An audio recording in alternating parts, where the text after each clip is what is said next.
नमस्कार दोस्तों, मैं देव श्रीवास्तव आपके साथ एक बार फिर विशेष खबर पर। जैसा कि आप जानते हैं कि वर्तमान समय में 2024 के चुनाव को लेकर तमाम तरह की सरगर्मियां चल रही हैं। ऐसे में तमाम ऐसे संगठन भी हैं जो समस्याओं को लेकर उनसे निजात लोगों को दिलाना चाहते हैं। किसानों की समस्याओं को लेकर राष्ट्रीय कुर्मी महासंघ एक आंदोलन करने वाला था, एक महापंचायत करने वाला था, लेकिन उस पंचायत में अचानक ग्रहण लग गया।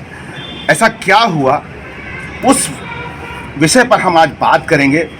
पहले तो हम यहाँ के लखीमपुर खीरी के जिलाध्यक्ष जो है राष्ट्रीय कुर्मी महासंघ, उनसे बात करेंगे। आपका बहुत बहुत स्वागत है।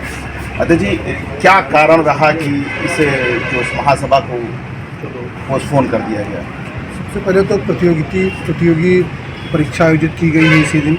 काफ़ी बड़ी संख्या में जो था प्रशासन उसमें व्यस्त है, उनकी तरफ से असमर्थता है कि इस दिन जो था, और सही बात भी है। अच्छा, किसान या जो भी हैं उनके अपने बच्चे और सब इसमें लगे हुए हैं। सबसे बड़ा कारण तो यही रहा है। बाकी कुछ और भी कारण ऐसे रहे कि चुनाव सर पे है, किसी का राजनीतिक लाभ या किसी का फ़ायदा हो, इसको मद्देनज़र रखते हुए इसको हमने कहा कि थोड़ा आगे बढ़ा लिया जाए, इसलिए आगे जिले की राजनीति से थोड़ा सा आगे बढ़ते हैं। हम प्रदेश से जानेंगे कि जो प्रदेश स्तर पर क्या चल रहा है और इसका क्या प्रभाव पड़ेगा। इसके स्थगित किया गया है ये महापंचायत, प्रदेश क्या कारण रहा, इसका प्रदेश पर क्या असर दिखेगा? मैं अनिल वर्मा, प्रदेश अध्यक्ष राष्ट्रीय कुर्मी महासंघ, प्रदेश राष्ट्रीय प्रमुख महासचिव कुर्मी महासंघ। हमारे बीच में माननीय राष्ट्रीय अध्यक्ष जी हैं, हमारे लखीमपुर जिला अध्यक्ष जी हैं, हमारे लखनऊ महानगर अध्यक्ष जी हैं, हमारे राष्ट्रीय महासचिव जी। सबसे बड़ी बात यह है कि जिस तरह भीड़ जुटनी जा रही थी 40-50 हज़ार लोगों की, उससे प्रशासन थोड़ा दबाव में आया। प्रशासन ने हमारे सहयोग मंडल से अनुरोध किया। हमारे सहयोग मंडल ने छात्रों की परीक्षाओं को देखते हुए इसको आगे बढ़ाने का निर्णय लिया। देखिए, चुनाव से पहले हम लोग ये इसलिए कराना चाह रहे थे कि सरकार पे दबाव बने। हम लोग किसी सरकार और किसी पार्टी के पक्ष और विपक्ष में नहीं हैं। हम लोगों का प्रयास है कि किसानों की समस्याओं को उठाएं और सरकार को उससे अवगत कराएं और सरकार उनके लिए काम करे। अगर काम नहीं होता है तो हम लोग कहीं ना कहीं किसी रूप में आते हैं। अब हम लोगों ने चूँकि इसको स्थगित हमारे आयोजक मंडल ने किया, तो राष्ट्रीय अध्यक्ष जी हमारी और जिला अध्यक्ष की आपस में वार्ता हुई और संयोजक मंडल से वार्ता हुई। क्या इस समय जैसे लग रहा है, मैंने अभी जिक्र किया 2024 का चुनावी साल है, अगर ये महासभा महापंचायत होती तो ऐसा नहीं लग रहा है कि ज़्यादा लाभ मिलता? निश्चित तौर पे, लेकिन हम लोगों को कोई राजनीतिक लाभ नहीं लेना। हम लोग राजनीतिक लाभ के लिए कोई किसान महापंचायत नहीं करा रहे थे। हम लोगों का उद्देश्य था, चुनाव से पहले किसान महापंचायत होती तो सरकारें जागती हैं और उनको सुनती हैं, नहीं तो फिर नहीं सुनती हैं। लेकिन इसको चूँकि कुछ लोग राजनीतिक रंग भी दे सकते थे, इसलिए हम लोगों ने प्रशासन किसानों की समस्याओं को, प्रशासन, चूँकि हमारे राष्ट्रीय अध्यक्ष जी का ये मानना है कि हम लोग किसानों की समस्याओं को लगातार प्रशासन तक किसी तरह पहुंचाते रहें, तो ये ज्ञापन के माध्यम से हम लोग, जिलाधिकारी के माध्यम से हम लोग माननीय मुख्यमंत्री को 11 तारीख को आप ज्ञापन देंगे, शांतिपूर्ण ढंग से ज्ञापन दिया जाएगा। राष्ट्रीय अध्यक्ष आप हैं, आपकी इस विषय में काफ़ी बात, समस्याएँ जो मूल हैं, अगर हम बहुत सारांश में उनको जानना चाहें, संक्षिप्त में जानना चाहें, तो मूल समस्या क्या थी जिनके लिए आंदोलन करा जा रहा था? किसानों के जो गन्ना भुगतान हो रहा है, हमारे यही पंजाब में 390 रुपया हो रहा है, अब तो यहाँ बढ़ा के 370 रुपया कर दिया गया। किसानों का जो गन्ना भुगतान हो रहा है उसकी लागत मूल्य से कम ज़्यादा होना चाहिए, लागत मूल्य से भी कम हो रहा है।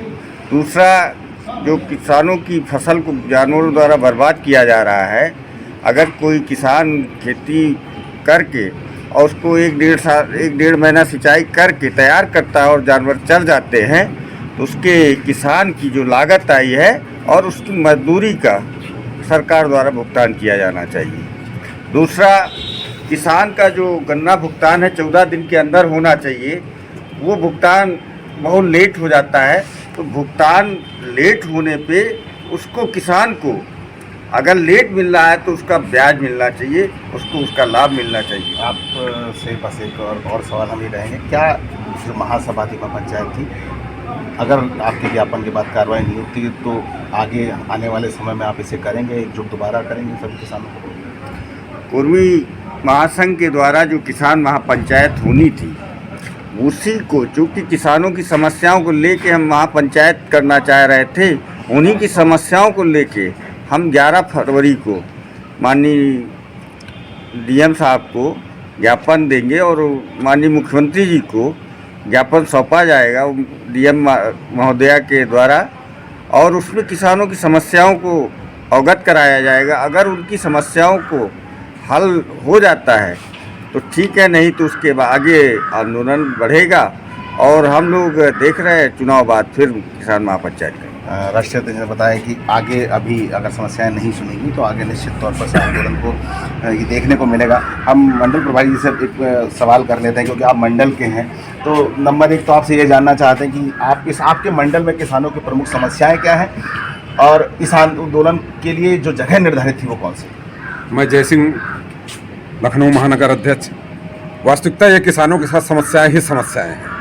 शासन प्रशासन अगर मंडल की बात करें, आपके बात अगर मंडल में किया जाए तो मेन समस्या घटतौली को लेकर के थी, गन्ने के मूल्य वृद्धि को लेकर के थी, जानवरों की समस्या है जो छुट्टा आवारा सांड टहल रहे हैं, खेती की सत्यानाशी किया करते हैं। और जैसा आपने सवाल किया कि स्थान क्या था, तो हम लोगों का प्रोग्राम 11 तारीख को कस्ता क्रेशर पर एक आयोजन था। करीबन 40 से 50 हज़ार किसानों का महापंचायत थी। लेकिन चूंकि प्रशासन ने अपनी समस्या बताई कि 17-18 हज़ार परीक्षार्थी परीक्षा देने के लिए आ रहे हैं, वो भी किसान के बच्चे हैं, हमारे आपके बच्चे हैं, तो उसको देखते हुए हम लोगों ने भी कम्प्रोमाइज़ किया। तो एक सांकेतिक वहाँ पर उनको ज्ञापन सौंपा जाएगा जो माननीय मुख्यमंत्री जी को संबोधित है। हाँ, राष्ट्रीय सचिव जी, आप अभी बीच में आए, हमारे साथ जुड़े, बहुत अच्छा लगा। आप राष्ट्रीय सचिव हैं तो आपसे फिर राष्ट्रीय स्तर की बात होनी चाहिए। अभी इससे पहले राष्ट्रीय स्तर पर कोई आंदोलन किया गया या ये इस तरह की आवाज़ किसानों के हित में उठाई गई है? इसके पहले हम लोग एक पंचायत किए थे लखनऊ में, तो उसमें भी किसानों की आवाज़ उठाई गई थी, किसानों के बारे में बातचीत किया गया था। उसके बाद में ये बड़ा आयोजन था हम लोगों का, बीच बीच में किसानों के बीच में जाके हम लोगों की मीटिंगें हुआ करती थी। उनकी समस्याओं को जो है सुना जाता है, अपने माध्यम से जो है वहाँ के प्रशासन को सौंपा जाता है। लगातार राष्ट्रीय कुर्मी महासंघ किसानों की समस्याओं को लेकर प्रयास कर रहा है। एक बड़ी महापंचायत को स्थगित किया गया है। कारण जो बताया जा रहा है वो किसान जो कुर्मी महासंघ के नेता हैं उनके भी हलक के नीचे नहीं उतर रहा है। हालांकि जो समस्या है वो जटिल है कि परीक्षार्थी जो है वो परेशान ना हो, संगठन का उद्देश्य अच्छा है, लेकिन ये महापंचायत जो अचानक स्थगित की है, इसने कई सवाल खड़े किए हैं। हम चाहते हैं कि ऐसी खबरों को आप देखने का हमारे चैनल को लाइक करें, शेयर करें और सब्सक्राइब करें हमारे चैनल को। अगली बार आपका होस्ट, आपका दोस्त देव श्रीवास्तव आपसे नए विषय पर रूबरू होगा। मैं सभी यहाँ पर जो हमारे साथ खड़े हैं, सभी राष्ट्रीय कुर्मी महासंघ के पदाधिकारी, मैं सभी का बहुत बहुत धन्यवाद देता हूँ बात करने के लिए, और दोबारा आपसे फिर किसी नए विषय पर रूबरू होगा। तब तक के लिए नमस्कार दोस्तों, जय हिंद, जय भारत।